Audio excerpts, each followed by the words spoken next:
Estamos de volta com Visão CNN para te dizer que a nova regra fiscal do país foi bem recebida pelo mercado financeiro. Após o anúncio feito nesta quinta-feira pelo ministro da Fazenda, Fernando Haddad, a Bolsa de Valores fechou com alta de quase 2% e o dólar caiu para R$ 5,09, o menor valor em quase 2 meses. Na semana que vem, o texto do novo arcabouço deve ser analisado pelo Congresso. Primeiro, ele tem que ser aprovado em 2 sessões na Câmara dos Deputados e depois passa pelo Senado. Somente quando tiver a aprovação de 2/3 dos parlamentares é que a nova regra fiscal substitui oficialmente o teto de gastos.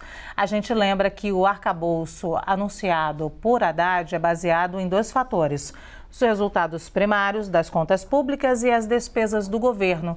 Se a gestão cumprir as metas de déficit e de superávit propostas, vai poder gastar mais quando tiver aumento na arrecadação. Se o governo, por outro lado, não cumprir as metas, o crescimento dos gastos vai ficar limitado, como uma espécie de punição.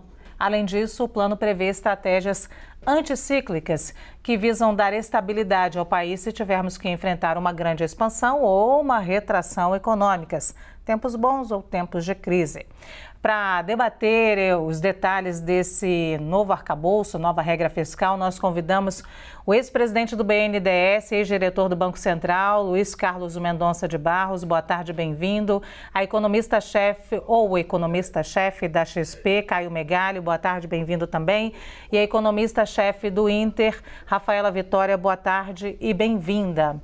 Vou começar pelo Mendonça de Barros. Queria uma avaliação da nova regra. A gente já viu aqui que ontem foi um cenário bastante positivo por parte do mercado. Recebi até aqui um deputado de oposição e que disse que não, mas não é bem assim. Eu falei, olha, o mercado não costuma se enganar muito, mas quero a sua avaliação, o senhor como uma pessoa extremamente experiente. Olha, eu fiquei muito otimista com a nova estrutura. Tá? Principalmente porque ela tem a flexibilidade necessária para que tenha uma certa longevidade no tempo.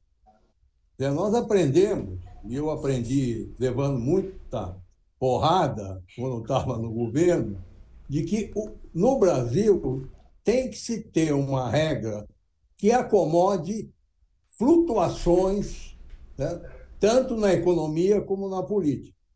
E para mim foi uma surpresa, porque eu não esperava que o presidente Lula, né, aprovasse o nível de flexibilidade que foi colocado. E uma flexibilidade racional, porque ela é no sentido de permitir acomodar períodos de economia crescendo mais rapidamente, com períodos que sempre seguem.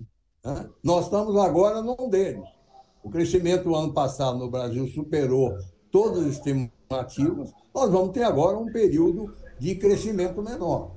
E isso está dentro da regra. Além do que, tem uma certa âncora de gasto. Né? Hoje, o Celso Min, que é um jornalista econômico de muita história, né, usou uma expressão que eu gostei muito. O governo fez uma âncora com uma mola. Isto é uma âncora fixa, mas que tem uma mola para flutuar em condições que variam na economia. Eu sei que os meus colegas mais vinculados ao mercado financeiro estão bravos, porque eles queriam uma estrutura fiscal nova incompatível com um governo como o do presidente Lula. Não existe essa não relação entre o governo que está aí e um protocolo fiscal como nós tivemos agora. Nesse sentido, eu fiquei surpreso, não esperava que o presidente Lula e o partido dele principalmente os economistas vinculados a eles, que eu conheço bem, aceitasse esse grau de vinculação da despesa, né? E, por outro lado, mostra um presidente da República atento, né, a essa dicotomia que existe entre crescimento e responsabilidade fiscal. Eu me surpreendi positivamente. Ô Caio, o pessoal do mercado financeiro tá bravo mesmo? Tem gente ainda brava, tem gente querendo coisas diferentes. A gente sabe que o mundo não é cor-de-rosa. Eu quero contraponto, obviamente, mas queria até que você acrescentasse uma avaliação do ministro Fernando Haddad, porque a gente viu o início desse governo, o ministro ficou um tanto desgastado com aquela questão da reoneração dos impostos, né? Que ele queria essa reoneração logo de início e aí o presidente Lula acabou botando essa reoneração só para depois de um tempo. E aí agora o ministro Fernando Haddad apresenta esse novo arcabouço, essa nova regra fiscal, que, como disse o Mendonça de Barros, surpreendeu positivamente algumas pessoas que esperavam que eles não teriam a mão tão pesada assim. Eu quero o seu contraponto. Obrigado, Luciana. Boa tarde, Mendonça de Barros. Prazer estar com você. Boa tarde, Rafaela, também. Olha, primeiro que não é papel do mercado financeiro ficar bravo ou não ficar bravo. A gente não fica bravo, a gente vê para onde estão indo as coisas e infere para onde vão os preços. É mais ou menos esse mas quando sobe aqueles índices, descem aqueles índices, a gente começa a ver como é que vocês estão reagindo, bravos ou não, hein, Caio? Não é uma questão de ficar bravo ou ficar feliz, é uma questão de comprar ou vender. Mas vamos lá, vamos para o ponto do fiscal, que eu acho que é o importante. Bom, eu acho que o Luiz Carlos colocou coisas importantes e interessantes aí de fato. Assim, eu acho que tem dois pontos que eram pontos de apreensão com relação à política fiscal para frente, né? Muito pela sinalização que vinha sendo dada pelo próprio presidente, né? O primeiro era a regra de gastos. Eu acho que a regra de gastos, ter um parâmetro para a evolução dos gastos, e não só para resultado primário, etc., era importante, né? Porque a dinâmica dos gastos é o principal instrumento que o governo tem para controlar a dívida, seu endividamento, para buscar ir para o território positivo. Então, havia uma apreensão se haveria ou não haveria uma regra de gastos, e ela veio, e é uma boa regra de gastos, né? Uma regra de gastos que se ajusta ao tamanho da receita, né? Embora ela deixe claramente ali que as despesas sempre vão crescer acima da inflação no Brasil, né? Em tempos ruins ou em tempos bons, a despesa vai crescer de 0,6% a 2,5% acima da inflação. Mas, de qualquer forma, tem ali um limite, né? Então, algumas sinalizações que vinham desde o início do ano dava a impressão que nós poderíamos voltar ao gasto é vida, né, do passado. Mas não, tem ali uma regra clara de que há uma limitação da expansão fiscal adiante. Um outro ponto importante é que havia também uma discussão sobre se todas as despesas iriam entrar dentro dessa regra ou apenas, ou algumas iam ficar de fora, né? Por exemplo, tem uma regra de gasto, mas Bolsa Família, gastos sociais, investimento, saúde, fora da regra, né? Ou seja, essas outras despesas podiam crescer livremente. E não, a regra veio com todas as despesas dentro desse guarda-chuva, né? Todas são importantes, né? E como também é importante respeitar um certo limite. Então, traz aqui a discussão sobre quais os gastos que vão ser maiores ou menores a cada momento, sem ter algum que pode correr livremente. Então, acho que esses dois pontos, eu concordo com o Mendonça, surpreenderam positivamente, mais alguns, menos outros, e o mercado reagiu. Acho que a reação do mercado está muito ligado a isso.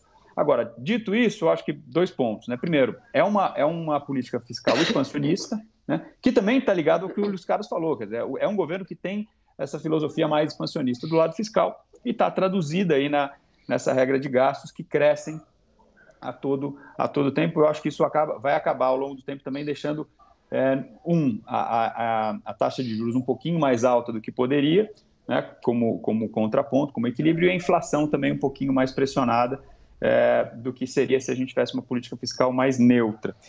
E um outro risco é para saber se essa regra que está aí colocada, que é mais flexível que o teto de gastos, mas representa um limite ao tamanho da despesa, se está encaixada, está combinada com todas as demandas políticas que podem aparecer, especialmente ao longo do tempo, se nós virmos essa desaceleração na economia que pode acontecer. Ou seja, pode aparecer demandas ali para despesas que não vão caber nessa regra, mas, enfim, vai fazer parte do jogo.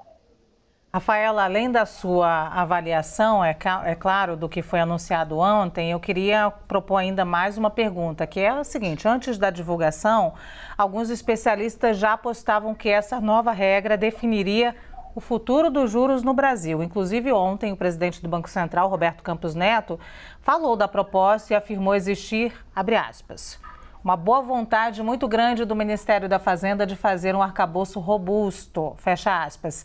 Nesse cenário de aprovação majoritária da nova regra, você acredita que agora, finalmente, há espaço para a redução da Selic num curto prazo? Boa tarde, Luciana, Caio, Mendonça de Barros, é um prazer estar aqui. A avaliação inicial é uma avaliação positiva também. Acho que, como já comentado, a regra de controle do crescimento de gastos foi o destaque positivo da apresentação, uma surpresa positiva, sim, e acho que eu complemento aqui, se a gente olhar o histórico do governo PT, a gente teve um crescimento real de gastos médio de 6% acima da inflação.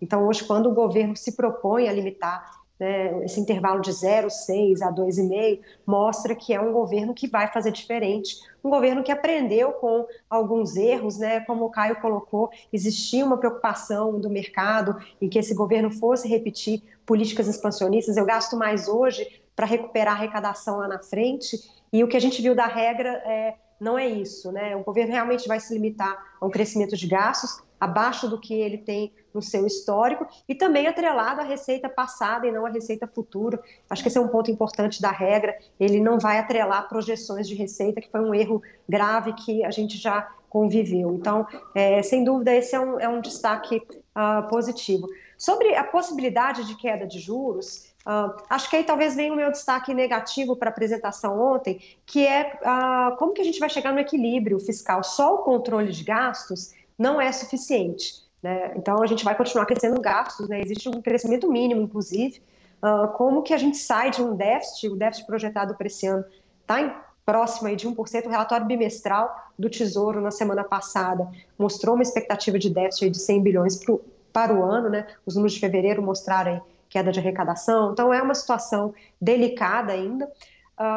E o governo mostrou ontem uma projeção muito otimista, talvez até otimista demais. Então, você tem uma previsão de chegar a superávit já em 2024, 2025, e acho que aí ficou um pouco da desconfiança do mercado. Acho que o mercado reagiu bem, a regra de controle de gastos é muito boa, mas como chegaremos lá, talvez a gente ainda não tenha muita confiança. E aí, essa confiança, a gente vê ela nas taxas de juros, que ainda estão muito elevadas. O movimento nas taxas de juros ontem, hoje, foi muito tímido, né, perto do que o governo mostrou, né? Então, se o mercado acreditasse no que o governo mostrou, era para os juros estarem despencando no mercado, tanto o juro real como o juro nominal. Eu acho que esse momento agora, a gente vai acompanhar a tramitação da proposta, quais são as medidas concretas que o governo vai propor para recompor essa arrecadação. Existe uma necessidade aí de 100, 150 bilhões de arrecadação recorrente para ser acrescentada no orçamento nos próximos anos. E aí sim, eu acho que quando a gente tiver uma maior clareza desse caminho, os juros possam começar a cair. Ficou perfeita. Acho que ficou uma explanação muito boa dos três, até para a gente entender que a intenção é maravilhosa e agora vamos ver o comportamento e as ações nos próximos ou os próximos passos. Eu agradeço demais aqui a presença do ex-presidente do BNDES, ex-diretor do Banco Central, Luiz Carlos Mendonça de Barros, do economista-chefe da XP, Caio Megali, da economista-chefe do Inter, Rafaela Vitória. Obrigada aos três.